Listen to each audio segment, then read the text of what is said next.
So the data and technology we use for our business is social media. I heavily rely on social media. I update videos every single day. I post maybe 3 to 4 times a day. But I've found since looking at the data charts on my Instagram and Facebook page that there's trending times throughout the day when people are most likely to be online. So I do 7:30 in the morning. Most parents, I'm a parent myself, so most parents when they wake up of a morning, they scroll before they wake up. Then I tend to do one around 9:30 when they're going to work and they've just got in and they have a quick scroll. And then I tend to do one around 7:30 when the kids go to bed and everybody sits down, and that's relaxing time.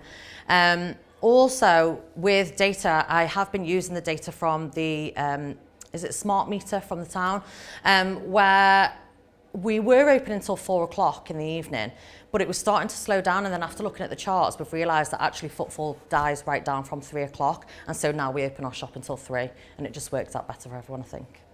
So when I am filming, I film as soon as I come in the morning. I do like a counter lineup. I just choose not to put it on straight away because I feel like most people are on their phones scrolling at that time. We do ask people to turn their notifications on as well, so that as soon as we've posted, it will come up for them. But when we're posting throughout the day, so a lot of the time Luke will be filming, making something, but he won't post it till later on in the evening so that people actually see it. If we posted one after the other, bang, bang, bang, it will get lost, and then we probably wouldn't get any interaction on the page. So we do rely heavily on the data from that to know when to use it.